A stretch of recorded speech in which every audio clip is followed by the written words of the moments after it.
Committee लेखा, ऐसा अलग अलग विश्वविद्यालय लेखा इत्यादि रहते हैं, है कि नहीं। तो बाकी जो है अलग अलग जो अन्य लेखा है उसके बारे में तो धीरे धीरे करते करते आप सभी लोगों को सामान्य जानकारी होती है ये, लेकिन आयव्यय लेखा में थोड़ी सी उलझन लोगों को रहती है, ठीक है ना। तो सबसे पहले कुछ व्यावहारिक कार्य हम आयव्यय लेखा के बारे में करेंगे, ठीक है ना।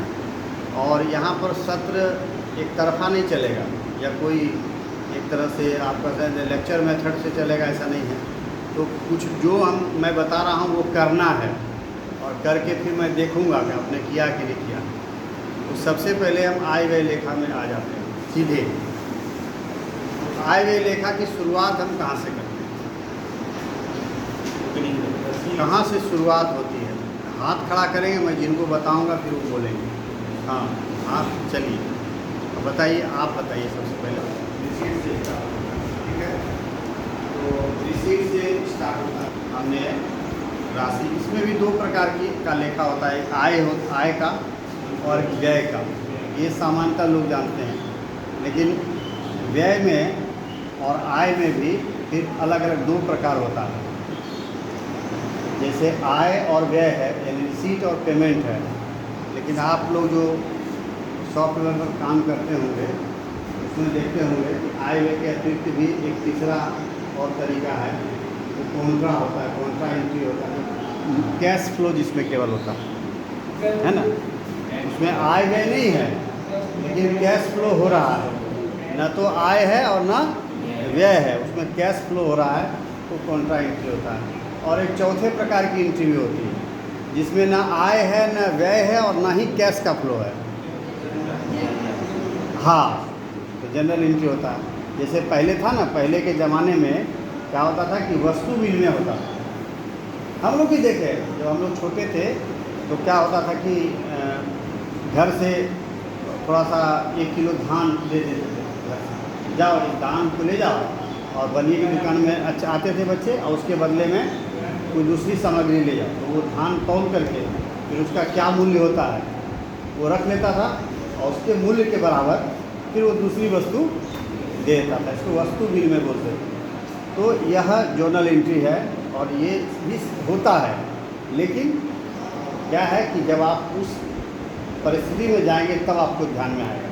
तो अभी सबसे पहले हम रिसीट के बारे में पढ़ेंगे। क्या होता है कि सबसे पहले इस लेखा में हम क्या करते हैं, राशि कहीं से आती है उसमें रिसीट काट करके, रसीद काट करके उनको देते हैं, ठीक है।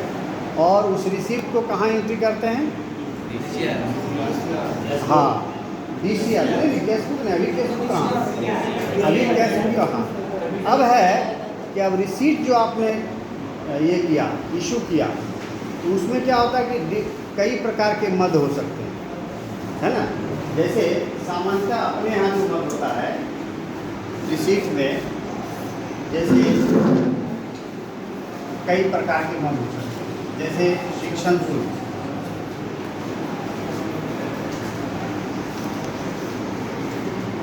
ठीक है।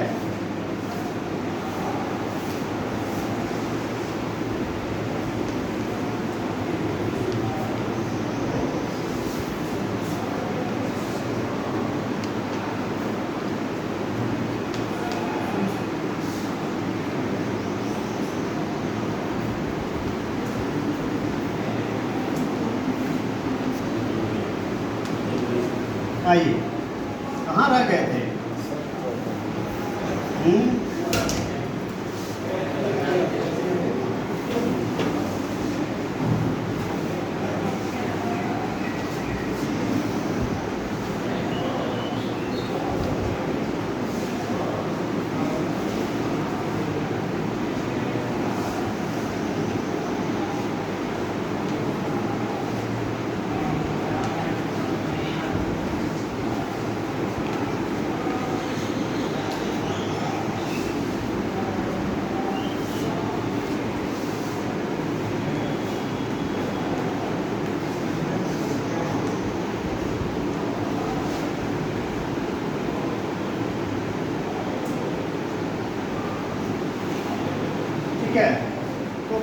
प्रकार के मद हो सकते हैं, है ना, जिसमें कि हम राशि रिसीव करते हैं।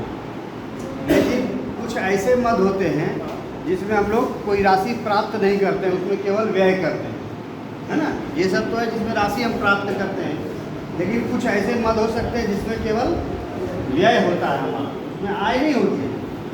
जैसे मानधन खाता, भविष्य निधि खाता, ग्रेच्युटी खाता, मार्ग व्यय खाता, अल्पाहार खाता, है ना, स्टेशनरी खाता। तो ये सब क्या है, ये सब इन सब खाता में केवल व्यय होता है, उसमें आय नहीं होती। और इन सब खाता में क्या है, केवल आय होता है ना।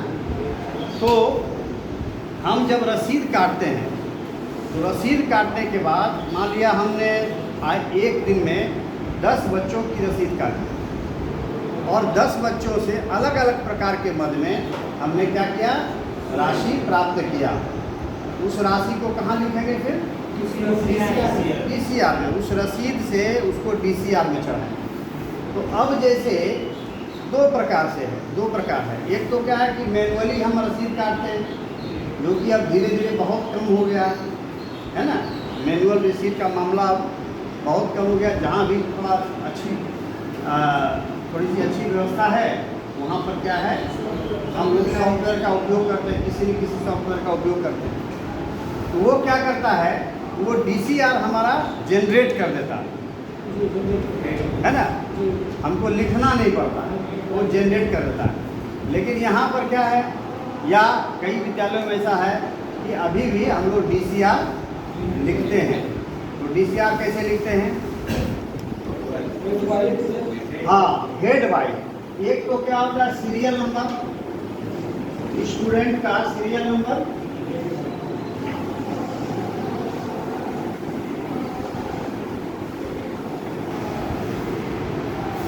जैसे पहले सबसे पहले क्या देते हैं, दिनांक, क्योंकि ये जो DCR है वो क्या होता है, इसको क्या बोलते हैं, डेली कलेक्शन रजिस्टर, है ना। इसको क्या बोलते हैं, डेली कलेक्शन रजिस्टर, या हिंदी में उसको कहते हैं दैनिक संग्रह पंजी, है ना। तो DCR में क्या होता है, सबसे पहले हम लोग डेट वाइज लिखते हैं। तो डेट दिया सबसे पहले, दिनांक जो भी डेट रहा हो, आज का डेट मान लिया देते हैं 12/4/24, ठीक है।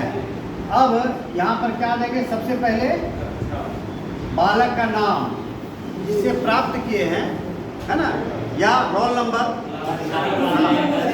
हाँ, क्लास भी देते हैं, सही बात, क्लास हो गया, रोल नंबर, हाँ, रिसीप्ट नंबर, चलिए रिसीप्ट नंबर, ठीक है। उसके बाद फिर मद का नाम लिखेंगे, किस मद में कितनी राशि प्राप्त हुई। जैसे शिक्षण शुल्क में कितना प्राप्त हुआ, उसी तरह से गतिविधि शुल्क में कितना प्राप्त हुआ, भवन शुल्क में कितना प्राप्त हुआ, एंड सो ऑन। यहाँ पर सबसे अंत में योग, ठीक है ना। इस प्रकार से हम लोग प्रत्येक रिसीप्ट का क्या करते हैं, यहाँ पर डिटेल्स लिखते हैं। और प्रत्येक रिसीप्ट का डिटेल्स लिखने के बाद दो प्रकार के योग होंगे। एक तो यहाँ योग होगी किस बच्चे से कितनी राशि प्राप्त हुई, ठीक है। और नीचे जो योग करेंगे उसमें जो है किस मद से कितनी राशि प्राप्त हुई, है ना। यहाँ पर क्या होगा कि एक तो ध्यान में आ रहा है, यहाँ पर तो प्रत्येक बच्चे से कितनी राशि प्राप्त हुई और नीचे प्रत्येक मद में कितनी राशि प्राप्त हुई। शिक्षण शुल्क में 5 बच्चे या 10 बच्चे जो भी हैं, तो 10 बच्चों को मिलाकर के कितना शुल्क प्राप्त हुआ। फिर भवन शुल्क कितना प्राप्त हुआ, गतिविधि, वो जरूरी नहीं है कि सभी बच्चे एक ही प्रकार का शुल्क देते हो, है ना। कोई बच्चा केवल शिक्षण शुल्क दे रहा है, कोई केवल भवन शुल्क दे रहा है, या कोई केवल गतिविधि शुल्क दे रहा है, उससे मतलब। तो किस मद में कितनी राशि प्राप्त हुई, वो नीचे योग प्राप्त हो जाएगा ना। हाँ, क्या बोलिए। हाँ, किसी का फी जो है, हाँ, प्लेस करना, कम करना, किस मद में काम कर, जिस मद को कहेंगे उस मद में काम करेंगे। गतिविधि शुल्क में कभी भी कोई भी अगर हो नहीं, अपने मन से कोई आपको कुछ नहीं करना है। लेखा में यही सबसे बड़ी बात है, अपने मन से कुछ नहीं करना है। और प्रधानाचार्य को भी अधिकार नहीं है शुल्क कम करने का, है ना। प्रधानाचार्य अगर शुल्क माफी का कहीं विषय आएगा तो प्रधानाचार्य जी उनसे आवेदन लेंगे और आवेदन लेकर के उसको समिति में रखेंगे। समिति अगर कहेगी कि हाँ नहीं ठीक है, इनको अर्ध शुल्क की सुविधा मिलनी चाहिए या पूर्ण शुल्क की सुविधा मिलनी चाहिए या नामांकन में कुछ राशि की छूट मिलनी चाहिए, तो बजाता उसकी एक एप्लीकेशन लेकर के उसमें स्वीकृति होगी, है ना। और प्रधानाचार्य भी जब कहें इनको छोड़ दीजिए तो एक काम जरूर कीजिए कि एप्लीकेशन ले लीजिए कैंडिडेट से और प्रधानाचार्य जी ने उनसे लिखवा लीजिए इनको इतना रुपए का शुल्क माफ किया जाए। अपने मन से कभी नहीं काम करना है कार्यालय में, ठीक है ना। यही आदर्श स्थिति है। और आप जैसा कह रहे हैं वैसा नहीं होता है, मैं नहीं कह रहा हूँ, वैसा होता है, लेकिन ये गलत पद्धति है, ये सही पद्धति नहीं है। तो इससे क्या है कि डीसीआर से हमको पता चल जाएगा कि हम आज के डेट में किस मद में कितनी राशि हमको प्राप्त हुई है, ठीक है ना।